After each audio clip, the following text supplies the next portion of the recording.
Hola a todos, hoy es viernes 8 de mayo de 2026 y tenemos con nosotros a nuestro querido amigo, el embajador Chas Freeman. Bienvenido de nuevo, embajador. Encantado de estar contigo, Nima.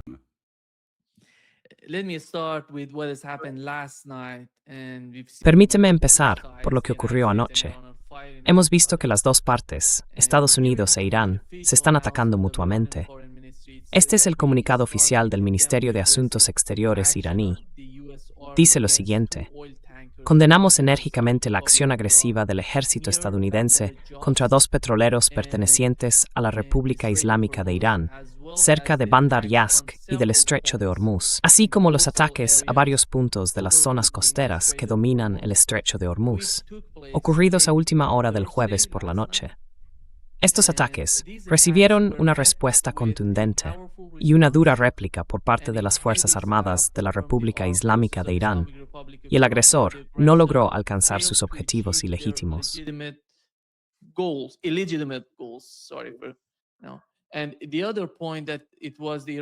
Y el otro punto es que el ministro de Exteriores iraní, hace apenas unos momentos, ha tuiteado que cada vez que hay una solución diplomática sobre la mesa, Estados Unidos opta por una aventura militar temeraria.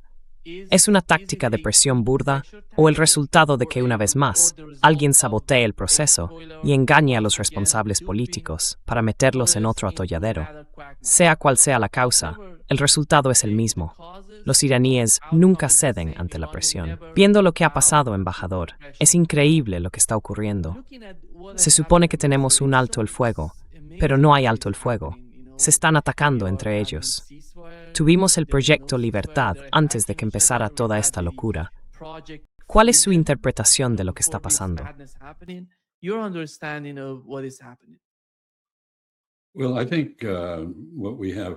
Bueno, yo creo que lo que tenemos es lo que llamo un alto el fuego con características israelíes.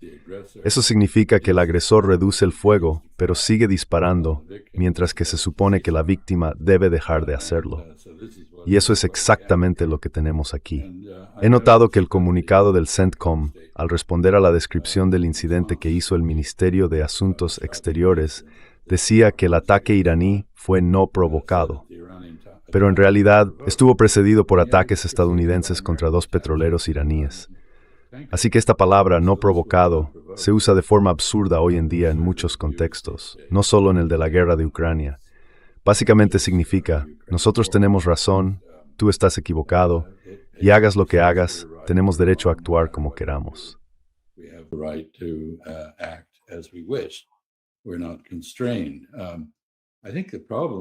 No estamos limitados. Creo que el problema aquí básicamente es este. Donald Trump querría salir de esta situación. Hay algunos intercambios en marcha a través de los pakistaníes sobre, al parecer, un memorando de entendimiento de una sola página, que le daría a Donald Trump algo con lo que pudiera decir que ha conseguido un logro, porque hasta ahora no ha conseguido nada. Y justo en medio de todo esto, recibimos un informe de la Comunidad de Inteligencia de Estados Unidos que dice que en realidad los misiles de Irán no fueron destruidos. El 70% del arsenal sigue intacto, que Irán tiene un suministro abundante de drones que puede utilizar, y así sucesivamente.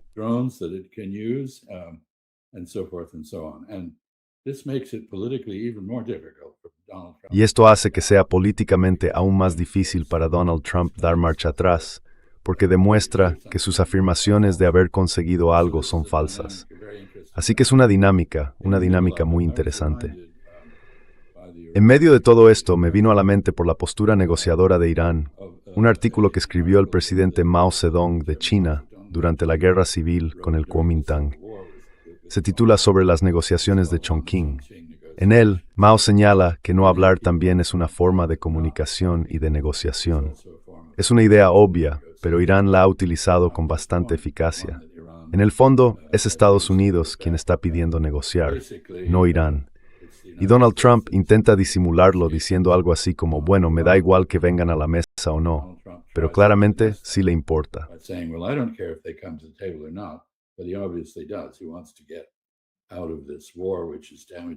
Él quiere salir de esta guerra que está dañando su presidencia de forma muy profunda, tanto a nivel interno como internacional. Así que creo que lo que tenemos aquí es un colapso de la diplomacia y un alto el fuego falso. Y me parece interesante, y también muy significativo, que la razón por la que este llamado Proyecto Libertad se interrumpió de forma tan repentina, después de más o menos un día y medio, fue que los estados clientes de Estados Unidos, los llamados aliados en el Golfo, especialmente Arabia Saudí y Kuwait, dijeron: no vamos a facilitar esto, no nos consultasteis, estáis perjudicando nuestros intereses, nos estáis dejando expuestos, así que no podéis usar nuestras bases aéreas ni nuestro espacio aéreo para llevar a cabo esta operación.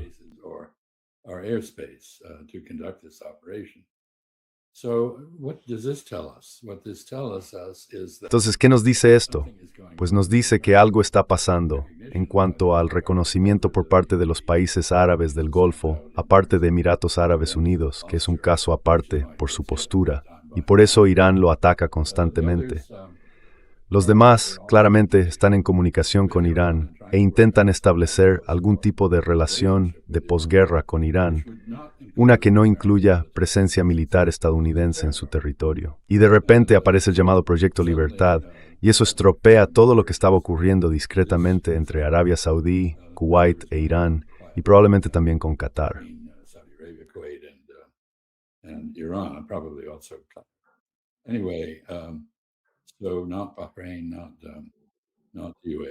Así que no Bahrein, no los Emiratos Árabes Unidos, supongo. Pero lo que está ocurriendo es un alto el fuego con características israelíes. Lo mismo está pasando en Líbano. Se supone que los libaneses deben retirarse, mientras Israel sigue obligando a evacuar aldeas, arrasándolas, matando gente con bombas. Ha vuelto a bombardear Beirut después de haber parado. ¿Qué clase de alto el fuego es ese? Ninguno en absoluto.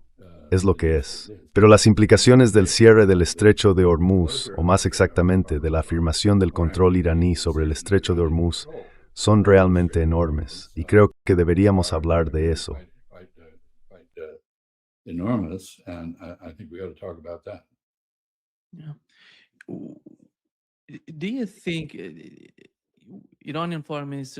El ministro de Asuntos Exteriores de Irán dijo que cada vez que tenemos una negociación seria, pasa algo así. ¿Y qué es eso exactamente? ¿Podemos decir algo sobre las negociaciones? Porque yo no veo ninguna seriedad. Las negociaciones no son serias, son puro teatro. Y si alguien lo duda, que mire quién ha sido nombrado adjunto de Stephen Witkoff, un sionista declarado, procedente de la organización israelí Fundación para la Defensa de las Democracias, que ha manifestado públicamente su oposición a cualquier negociación con Irán, y ahora lo han puesto como negociador adjunto. Así que estas negociaciones son solo una puesta en escena, y tienen que ver con el intento de manipular los mercados de capitales, los precios de las acciones del petróleo y cosas por el estilo. Y la verdad, les ha salido sorprendentemente bien. Se han ganado miles de millones apostando a la baja en el precio del petróleo cada vez que se generan falsas esperanzas de un avance. Lo hemos visto una y otra vez.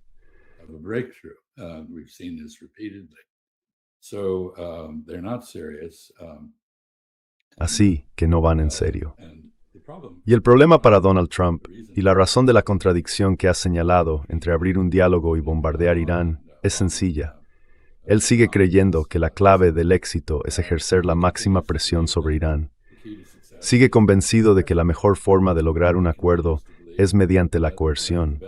Y por eso, cuando percibe un retroceso o una falta de flexibilidad por parte de Irán en las negociaciones, reacciona de forma violenta con un ataque contra Irán. Así que Nima al-Khurshid hace bien en plantear la pregunta, por supuesto. Pero creo que la respuesta es que esto forma parte de la política de Trump, que se parece mucho a la del emperador Calígula en el final del Imperio Romano.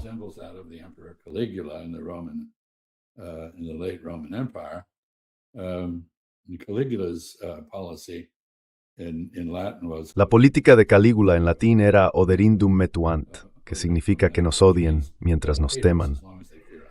Ningún intento de tender una mano de amistad, de buscar puntos en común, de dejar las diferencias para resolverlas más adelante, o simplemente de perseguir intereses compartidos.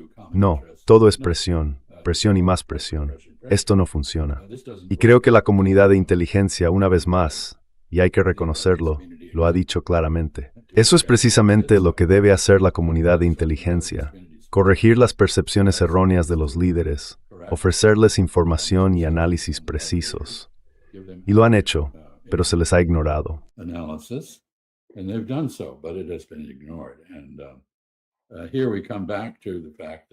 Y aquí volvemos al hecho de que Stephen Witkoff y Jared Kushner, ambos sionistas, ambos magnates inmobiliarios, ambos ignorantes de la historia y de la región, ambos mirando todo desde una perspectiva israelí y en la práctica subordinados a los intereses de Israel, que ellos identifican con los de Estados Unidos. Estos dos hombres no han tenido ningún apoyo profesional. No ha participado ni un solo diplomático estadounidense con experiencia en estas conversaciones. Así que tenemos a personas ignorantes e incompetentes llevando a cabo estas negociaciones. Y de nuevo vuelvo a la pregunta: ¿cuál es el propósito de estas negociaciones? No es alcanzar un acuerdo, es exhibir posibilidades ante un electorado estadounidense crédulo y ante los operadores de bolsa.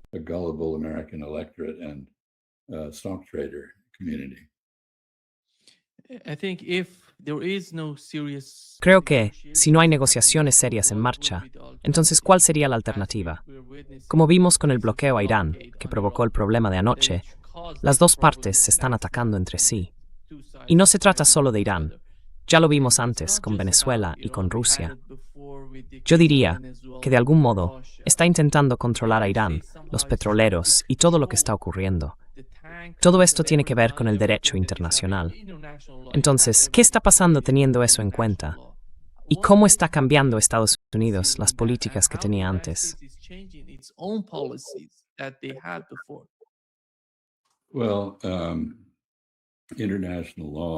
Bueno, el derecho internacional ya no tiene ningún peso en la política exterior de Estados Unidos. La Carta de las Naciones Unidas, las convenciones de Ginebra, la Ley del Mar, es decir, la Convención de la ONU sobre el Derecho del Mar, que Estados Unidos promovió, pero nunca ha ratificado, todo eso está, en la práctica, muerto. Y aquí es donde el control del estrecho de Hormuz por parte de Irán supone una grave violación del derecho internacional. No hay ningún de eso. Pero no es un no respeto al derecho internacional.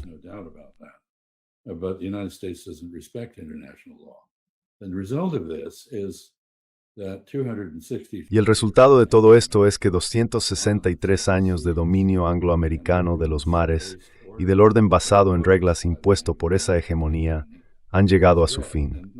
Déjame darte un poco de contexto histórico. En 1763, al final de la llamada Guerra de los 7 Años entre Francia y Gran Bretaña, los británicos derrotaron de forma decisiva al poder naval francés. Consolidaron esa victoria en 1805. Desfire, la verdadera batalla la Correio Nelson Benillium en españoles. Desde 1763, como suele decirse, Britannia se dominó de Resman. Ever since 1763, as the song goes, Britannia has ruled the waves. The day I was born, March 2nd, 1943. El día en que nací, el 2 de marzo de 1943, hace 83 años, coincidió con una batalla de 3 días en el mar de Bismarck, al norte de Australia. Aquello marcó el punto más lejano al que llegó el poder japonés durante la Segunda Guerra Mundial. Hubo 6 convoyes de tropas japonesas que fueron hundidos, una pérdida enorme para las fuerzas japonesas, y eso dio inicio a un contraataque que acabaría derrotando a Japón. Los historiadores señalan ese momento como el punto en el que la hegemonía, que hasta entonces había sido británica, pasó a la Marina de los Estados Unidos. Y desde entonces, la Marina estadounidense ha establecido y hecho cumplir las reglas a nivel internacional. Ahora bien, hay varios hechos que ocurrieron y que resultan interesantes en el contexto de la guerra con Irán.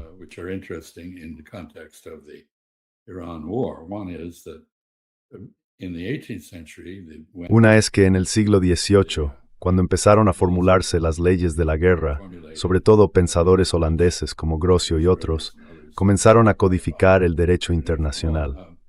En aquel momento, el alcance de un cañón era de unos 3 millas. Eso significaba que un barco que se acercara a menos de 3 millas de la costa podía, en teoría, ser alcanzado por una batería en tierra. Y de ahí surgió el límite de 3 millas para el mar territorial. Con el tiempo, el alcance de los cañones, de los misiles y de todo lo demás fue aumentando.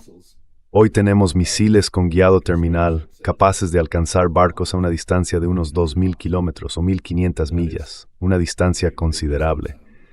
En términos estadounidenses, es más o menos la distancia entre Boston y Winnipeg, o entre Boston y Omaha, en Nebraska. Omaha, Nebraska.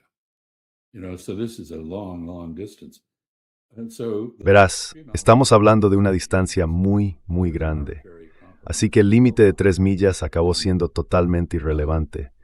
Se llegó a un compromiso arbitrario de 12 millas, y algunos países como Perú defendían un límite de 200 millas. Creo que Brasil se sumó a ese mismo argumento. Al final, eso no se estableció como un límite territorial, sino como un límite para la explotación de los recursos del fondo marino. Así que el llamado petróleo del presal que produce Brasil, que produce Petrobras, está en esa zona. En fin, todo esto es historia. Y lo que demuestra, igual que la guerra con Irán, es que una de las disposiciones principales de las normas era que el estrecho de Hormuz debía permanecer libre, con libertad de navegación a través de los estrechos. Unimpeded freedom of navigation through straits. Well, that's gone. And so has the rest of it.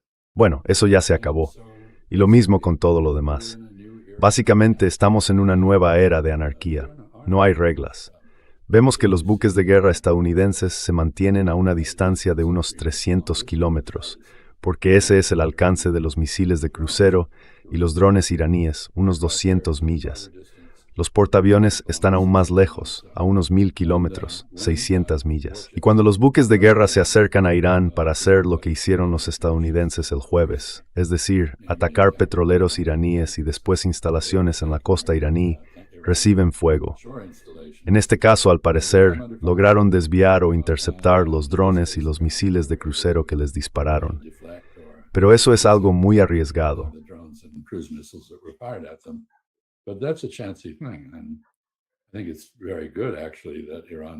Y creo que, en realidad, es muy bueno que Irán no haya conseguido hundir un buque de guerra estadounidense, porque eso habría creado una complicación aún mayor. Pero mi punto es que lo que ha hecho Irán no debería sorprendernos, porque llevamos décadas viendo cómo se deterioran las reglas. Y ahora ya no existen, y la Marina estadounidense ya no domina los mares. Hay otras potencias. Irán es una, China es otra, incapaces de defenderse a grandes distancias de sus costas.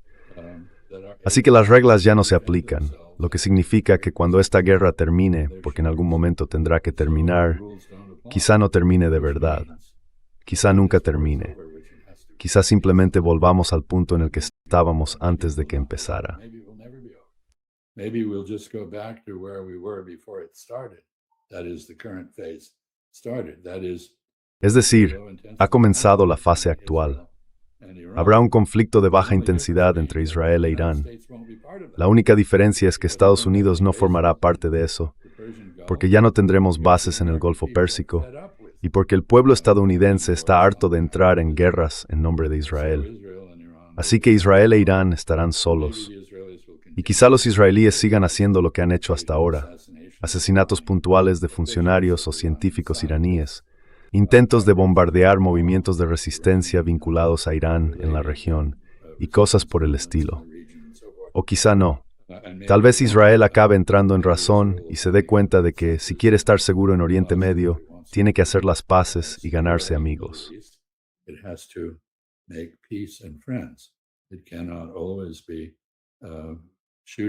No se puede estar siempre disparando a la gente y asesinando a sus líderes como forma de garantizar la propia supervivencia. Así que creo que este es un momento muy importante.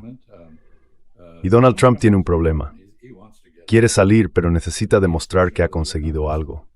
Sin embargo, no ha conseguido nada.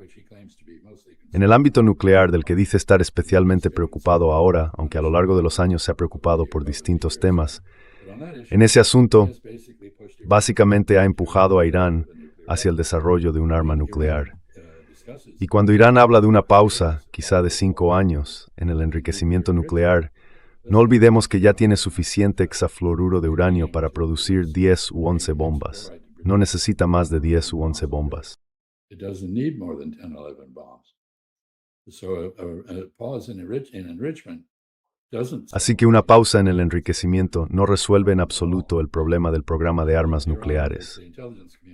Irán, según acaba de informar la comunidad de inteligencia, está completamente armado y preparado para lanzar ataques con misiles contra Israel, así como contra cualquier país árabe del Golfo que apoye el asalto estadounidense a Israel o el asalto israelí contra él. Irán no ha tenido un cambio de régimen.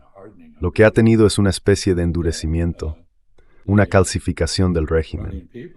Y el pueblo iraní, que creo que en gran parte era muy pro-estadounidense antes de todo esto, ahora está profundamente desilusionado con Estados Unidos. Mientras tanto, Estados Unidos ha dividido a la OTAN. Tenemos una disolución de la OTAN en marcha por la cuestión del genocidio en Gaza y la guerra con Irán, siendo España la primera en romper, y otros países que ahora también se están distanciando de Israel y de Estados Unidos.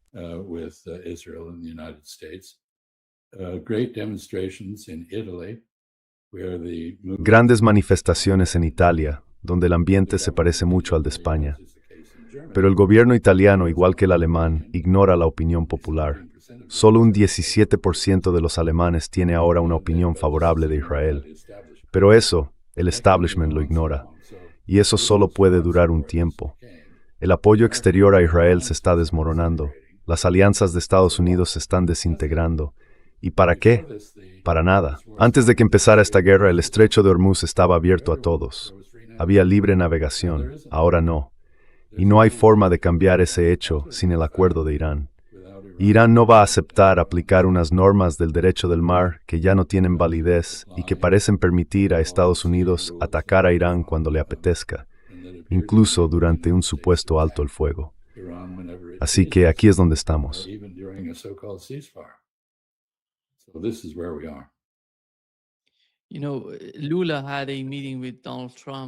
Sabes, Lula tuvo una reunión con Donald Trump y después dijo, aunque prácticamente no hay muchos informes sobre lo que pasó, que no entiende qué está pensando Donald Trump, porque dice que la guerra ha terminado, cuando en realidad no ha terminado.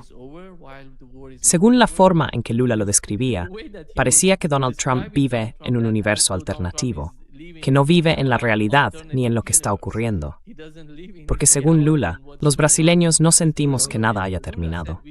La guerra sigue, y el conflicto nos va a afectar a todos, a todo el planeta. Y no parece que Estados Unidos esté entendiendo la magnitud de las dificultades que todos estos países están afrontando y sintiendo ahora mismo.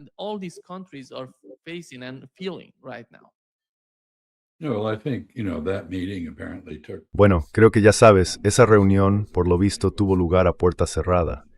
En principio iba a ser abierta a la prensa, creo, pero fue mejor que se hiciera a puerta cerrada, porque sospecho que hubo muy poco entendimiento entre las partes. Y Lula tiene toda la razón. Donald Trump vive en un universo alternativo. Es un universo en el que predomina el pensamiento ilusorio. Quiere que la guerra haya terminado, y por tanto para él ya ha terminado. Es una enfermedad mental, una forma de psicosis. Claro, estos términos médicos han cambiado con el tiempo y todo eso. Pero tradicionalmente la psicosis se definía por la incapacidad de percibir la realidad y de distinguir la fantasía de la realidad.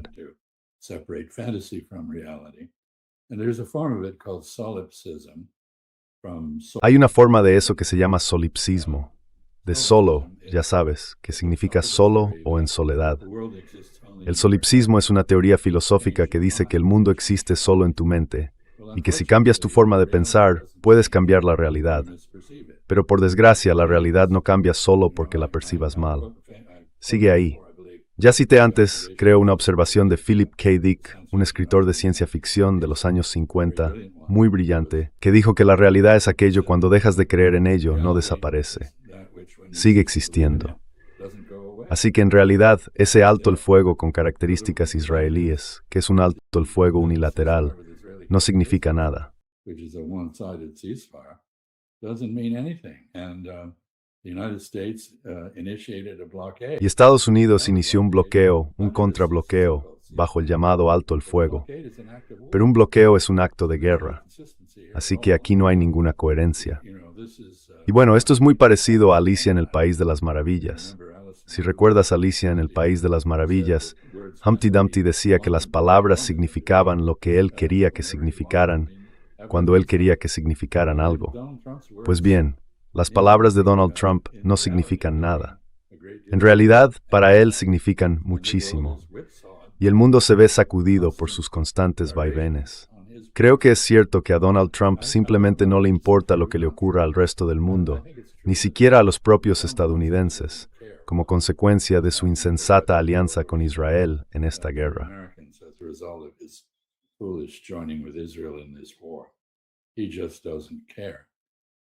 A él simplemente no le importa, pero va a tener que preocuparse porque las consecuencias políticas de todo esto van a ser el aislamiento internacional de Estados Unidos, la presión sobre el país por parte de los llamados aliados, incluidos los árabes del Golfo. Ya sabes, se están distanciando de nosotros, la posible disolución de la OTAN, el enfriamiento de las relaciones con Japón y así sucesivamente. Y dentro del país, ya sabes, la gasolina está ahora, ¿cuánto? Unos $4.70 el galón y subiendo con fuerza. Cuando llegue a $6, que no tardará mucho, va a haber una reacción importante. Y a pesar de los intentos de Donald Trump de alterar las elecciones de mitad de mandato en noviembre, esas elecciones se van a celebrar.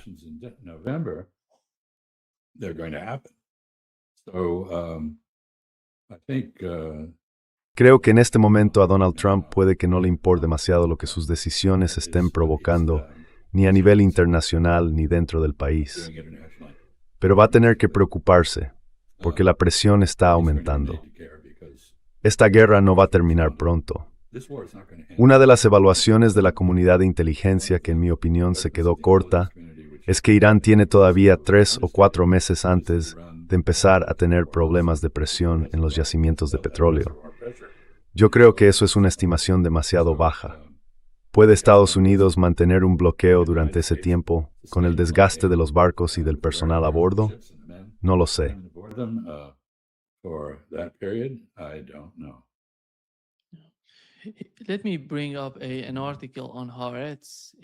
Permítame mencionar un artículo publicado en Haaretz, en Israel. Aquí está el artículo, embajador. Dice, Netanyahu se irá, pero el Estado morirá con él. Básicamente, hablan del caos y de los problemas que este gobierno ha provocado hasta ahora.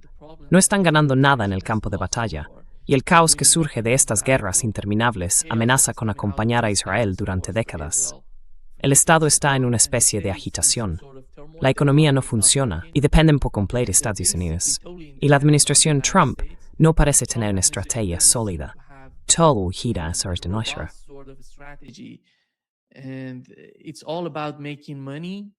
And because, Ambassador, just another point that ¿Y por qué, embajador? Solo un punto más.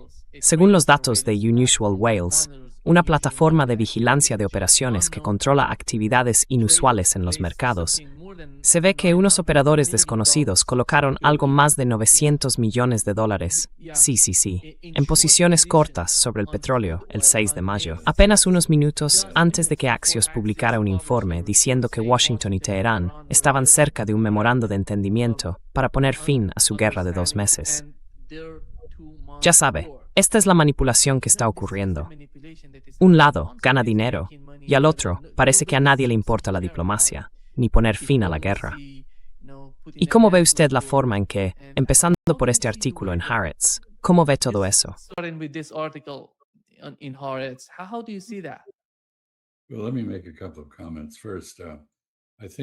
Bueno, déjame hacer un par de comentarios.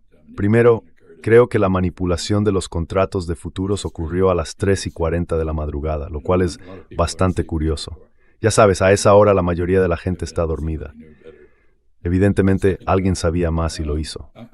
Segundo, me alegra que hayas mencionado Haaretz. Probablemente sea el mejor periódico del mundo ahora mismo. Es un recordatorio constante de que en Israel hay gente decente, gente reflexiva. No se trata solo del grupo de fanáticos y fascistas que rodean a Netanyahu, sino de personas que merecen ser tomadas en serio y respetadas. and held in high regard. And I think the article, however, is spot Y on. creo que el artículo, sin embargo, acierta de lleno al decir que Netanyahu comparte con Trump un narcisismo maligno.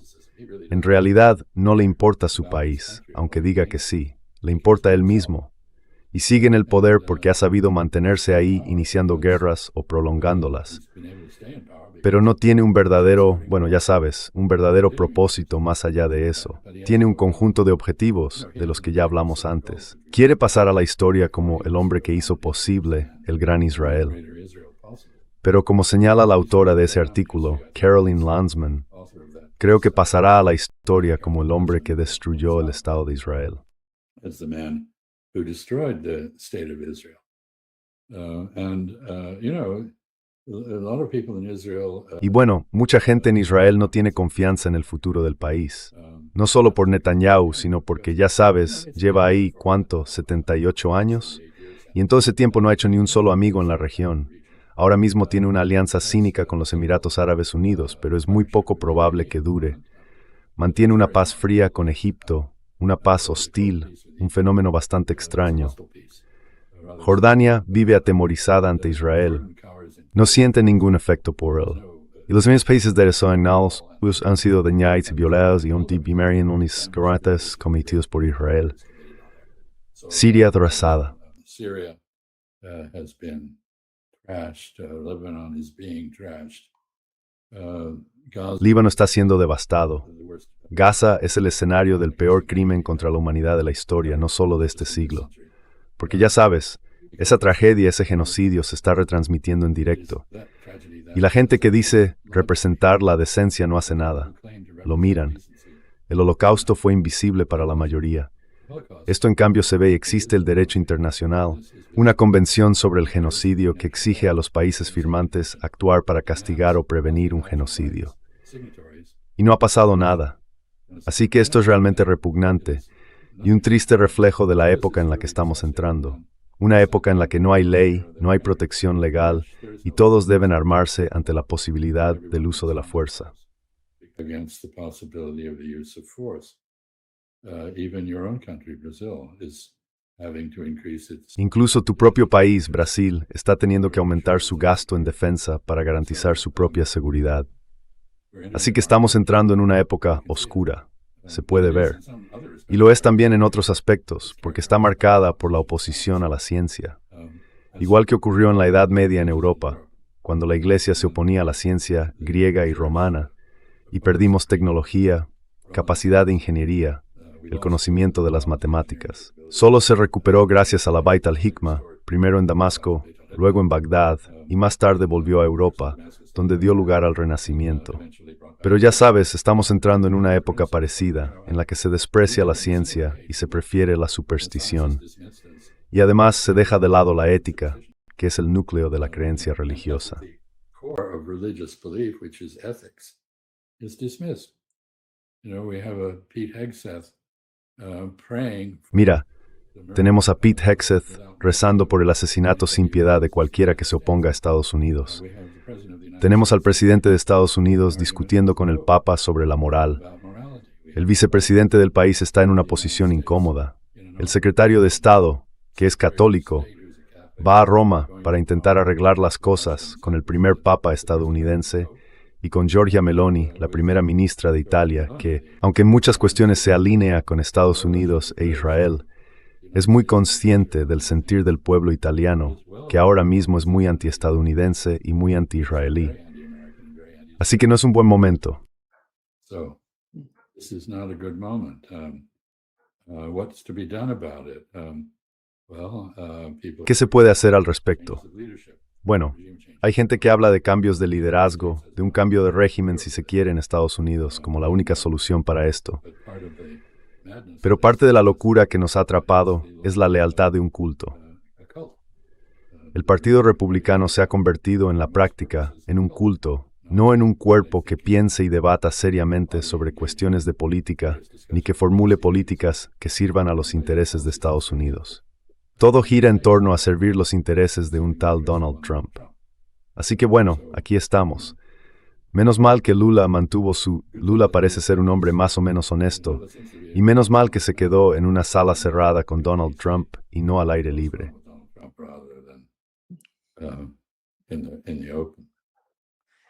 Ambassador Smotrich says that this war must end. El embajador Smotrich dice que esta guerra debe terminar con un cambio en las fronteras de Gaza, Líbano, Siria y por supuesto Cisjordania. Ya sabes, están hablando de las fronteras. Básicamente él está hablando de la expansión de Israel como una especie de resultado de estas guerras, de las guerras que están librando. Yo no veo que algo así esté ocurriendo en el caso del Líbano. En Cisjordania, la situación ya sabemos cómo está. Incluso con HTS en Siria, dijeron que, Al-Jolani dijo que no pueden capturar la parte sur de Siria. Queremos recuperarla. No sé qué pasa por la cabeza de esta gente en Israel, pero hasta ahora, por lo que hemos visto, Hezbollah está respondiendo. No van a echarse atrás. Y el gobierno del Líbano, por cierto, no es tan fuerte. Están intentando hablar y negociar, pero no están ayudando a mejorar la situación.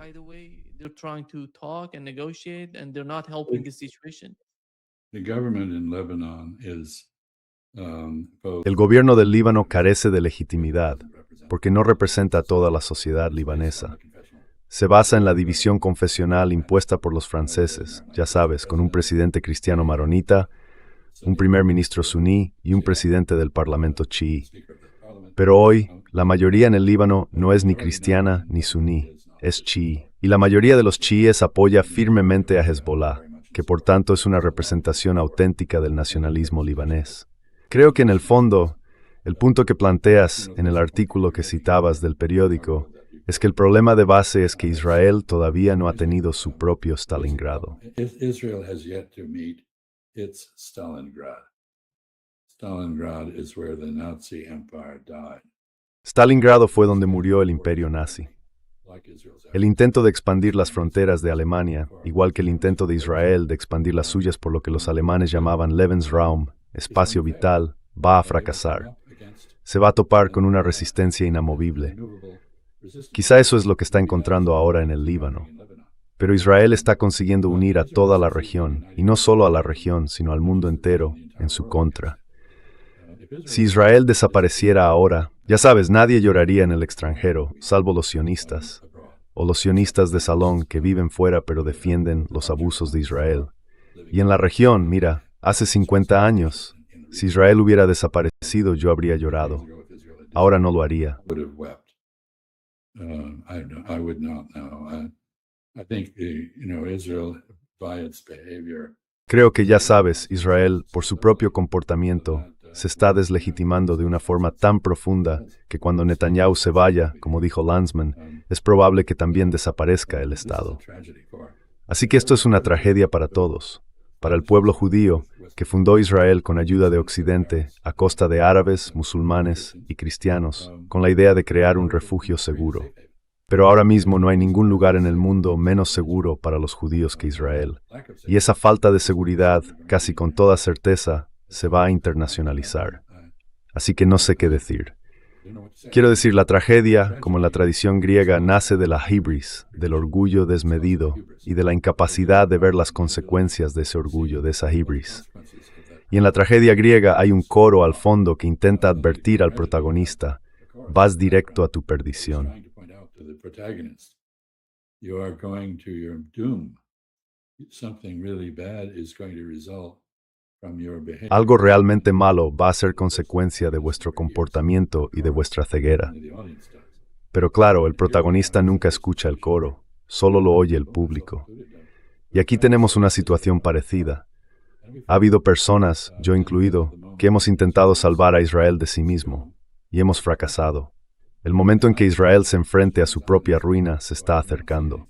Y yo no soy un sionista cristiano, así que no veo nada bueno en que ocurra un Armagedón. No creo que los judíos del mundo vayan a ser convertidos por la fuerza al cristianismo ni enviados al infierno. No creo que la desaparición de Israel tenga ningún efecto positivo. Y por eso no soy el único que siente una profunda inquietud por hacia dónde se dirige todo esto. Where all this is heading. Yeah. I think, Ambassador, when it comes to the bases, basically, Creo, embajador, que cuando hablamos de las bases, sobre todo en los países del Golfo, ¿cree usted que los estrategas israelíes o la gente del ámbito militar en Israel entienden lo que han perdido hasta ahora con la guerra contra Irán? Porque han perdido esos sistemas de alerta temprana, esos radares que estaban conectados con el sistema de defensa aérea. Cuando alguien como Smotrich habla de capturar Líbano, Gaza, Cisjordania o Siria, hay que entender bien cuáles son tus capacidades. No puedes ir más allá de lo que realmente puedes hacer. Y esa capacidad se ha reducido drásticamente por un hecho muy simple. Las bases estadounidenses han sido alcanzadas por misiles iraníes durante esta guerra, no solo en los países del Golfo, sino también en el propio Israel. Exacto. Bueno, no hay bases estadounidenses en Israel, pero las ha habido. No, hablo de radares, no, exactamente. No, exactly. I think, Exacto, exacto. Creo que ya sabes, políticos como Smotrich son conocidos por su capacidad para inventar políticas exteriores y agresiones de fantasía. Pero el ejército de Israel es muy realista. No son prisioneros de la fantasía. Y supongo que la inteligencia israelí, el Mossad, tuvo durante décadas una gran reputación precisamente por su realismo. Lo mismo ocurre con el Shin Bet, el aparato de seguridad interior. Netanyahu ha politizado todo eso. Ha puesto al frente a personas que, igual que los responsables de inteligencia de Donald Trump, le dicen lo que quiere oír. No se atreven a decirle la verdad al poder.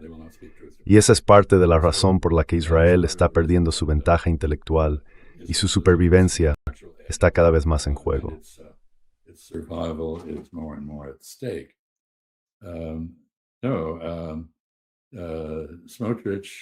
Así que Smotrich, como algunos políticos estadounidenses, pienso por ejemplo en Lindsey Graham, no entiende que vivimos en un mundo distinto al de cuando Estados Unidos era omnipotente. Ese momento unipolar ya pasó. La Guerra Fría se acabó. La capacidad de Estados Unidos para exigir fidelidad o lealtad a otros países también se ha ido. Otros países, incluidos los que llamamos aliados, digo llamamos porque nunca tuvieron una obligación con Estados Unidos. La obligación la asumimos nosotros, están actuando por su cuenta. Varios de esos aliados como Arabia Saudí, Kuwait, Qatar, Bahrein o los Emiratos Árabes Unidos ya van por libre. No siguen las directrices de Washington. Los Emiratos al parecer están siguiendo las de Israel. Pero ¿cuánto puede durar eso? Quiero decir, los Emiratos son ante todo un ejemplo claro de Realpolitik.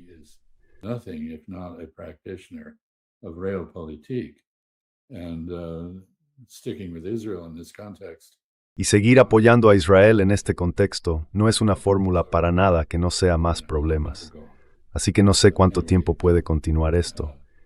En cualquier caso, es probable que veamos, y de hecho ya lo hemos visto, al jefe del Estado Mayor israelí, el líder militar, decir que el ejército israelí y las fuerzas de defensa de Israel se están desmoronando, están sobrecargadas, no pueden seguir así. Entonces, ¿en qué momento se produce, sino un motín, al menos una resistencia suficiente por parte del ejército profesional? No solo en Israel, sino también en Estados Unidos, donde hay mucha gente descontenta. Están muy frustrados.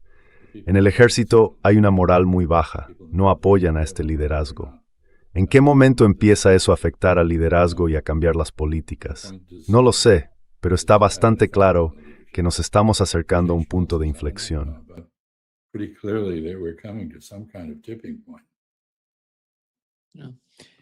En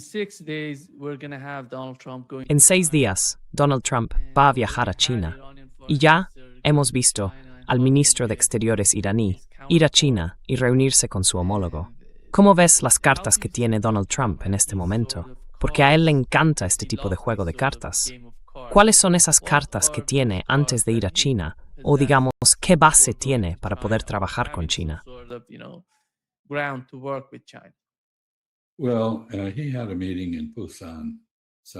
Bueno, tuvo una reunión en Busan, en Corea del Sur, con Xi Jinping hace un tiempo, y fue destacable porque era un encuentro entre iguales.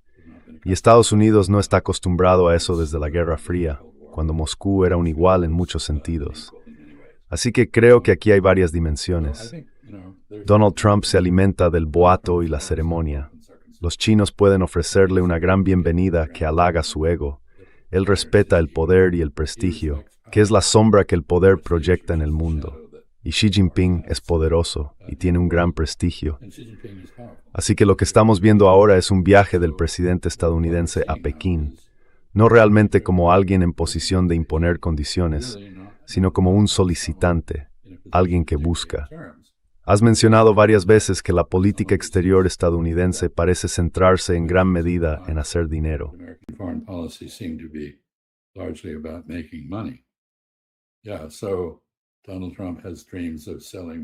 Sí, bueno, Donald Trump tiene la idea de vender más aviones de Boeing en este viaje, ese tipo de cosas.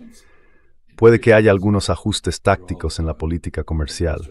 Al fin y al cabo, acaba de perder otro caso judicial y sus aranceles han sido declarados ilegales. Es decir, todo el plan que tenía antes fue anulado por el Tribunal Supremo. Y ahora un tribunal inferior ha dictaminado que su intento de volver a imponer aranceles también era ilegal. Así que empezó una guerra comercial con China. Redobló su apuesta con una política de contención tecnológica. Ninguna de las dos ha funcionado. China dejó en evidencia el farol estadounidense en la guerra comercial gracias a su control de las tierras raras y a su capacidad para proteger sus cadenas de suministro. Ahora China es, con toda claridad, la fuerza económica dominante en Asia-Pacífico. Está ampliando su mercado por todas partes.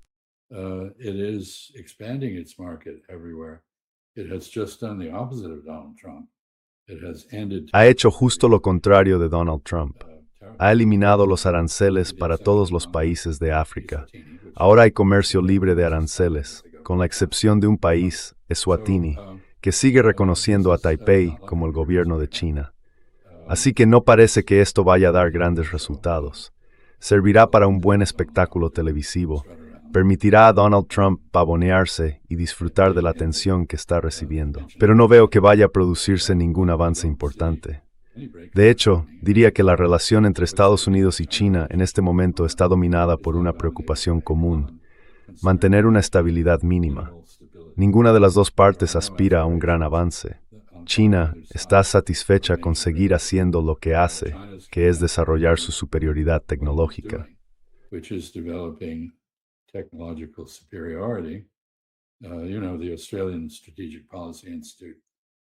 Sabes, el Instituto Australiano de Política Estratégica, que hace un seguimiento de la innovación científica y tecnológica, ahora observa 74 categorías. En 66 de ellas, los chinos van por delante. En 8, todavía lideran los Estados Unidos. Y al parecer, ninguna está encabezada por un país europeo. Así que China está avanzando. Tiene problemas, claro, problemas económicos, una burbuja inmobiliaria que estalló, cierta desmoralización por las campañas anticorrupción y cosas así. Pero sigue un rumbo constante. En cambio, Estados Unidos va dando tumbos por todas partes. Así que China no tiene que ceder gran cosa. Con aceptar a Donald Trump y pasearlo delante del Ejército Popular de Liberación, quizá le baste.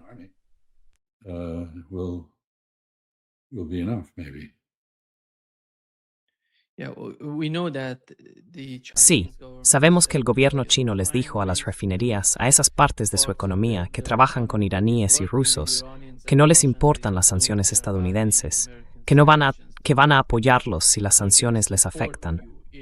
¿Y cómo ves esa postura? ¿Crees que Donald Trump sería capaz de cambiarla?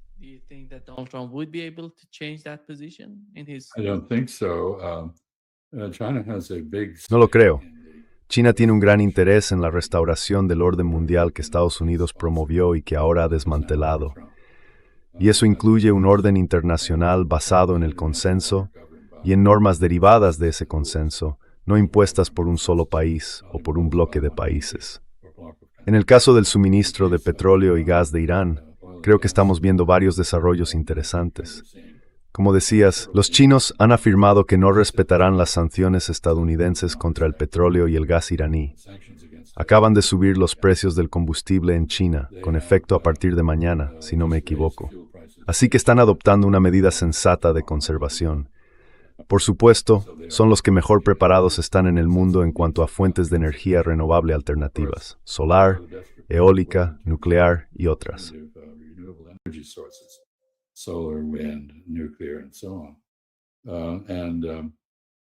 They have been Y han sido los que refinan el petróleo y suministran combustible para aviones, diésel y otros productos a los países vecinos. Al principio prohibieron exportar esas cosas, pero tras las peticiones de los países de alrededor, han empezado otra vez a suministrar esos combustibles. Eso les está dando aún más influencia y prestigio en la región. Así que ya sabes, esta guerra, aunque supone un problema para China, porque va a empujar al mundo hacia una recesión que reducirá sus mercados exteriores, también ha implicado cierto ajuste en el ámbito energético. Los chinos están tomando dos medidas para afrontar el largo plazo. Una es el acuerdo para el gasoducto Fuerza de Siberia desde Rusia, y creo que ahora van a redoblar los esfuerzos en la construcción de ferrocarriles y oleoductos hacia Irán.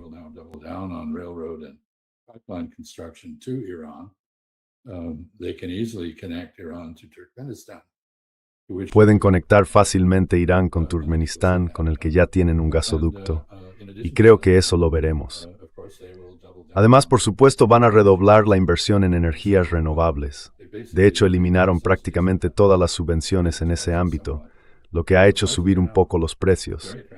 Pero ahora los precios son muy atractivos para instalar energía eólica y solar, sobre todo. Y los chinos son el único país capaz de construir 50 plantas nucleares al mismo tiempo. Así que esta guerra no está teniendo un efecto perjudicial sobre China. Y creo que, la gente dice, China ha apoyado a Irán. Sí, en cierta medida. Ha apoyado a Irán en la medida en que considera que lo que hace Irán sirve a sus propios intereses, incluido el interés en restablecer el orden mundial.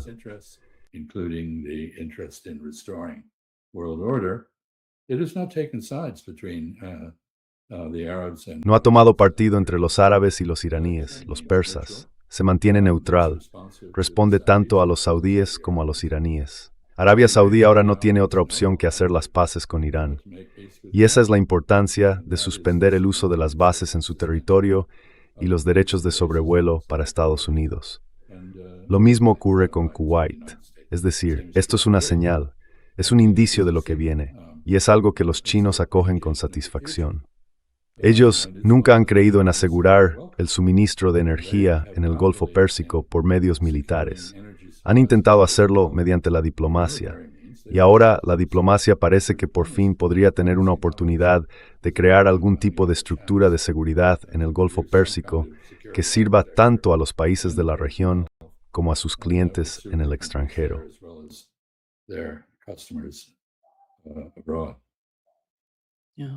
Sí, muchísimas gracias, embajador Chas Freeman, por acompañarnos hoy. Un verdadero placer, como siempre. Siempre es un placer, aunque me haga parecer, como invitado habitual, que disfruto de todo el sufrimiento que nos estamos causando sin ningún motivo. Nos encantaría despertarnos un día y ver que todo esto ha quedado atrás. Quizá llegue ese día. Mientras tanto, seguid con el buen trabajo. Gracias. Thank you.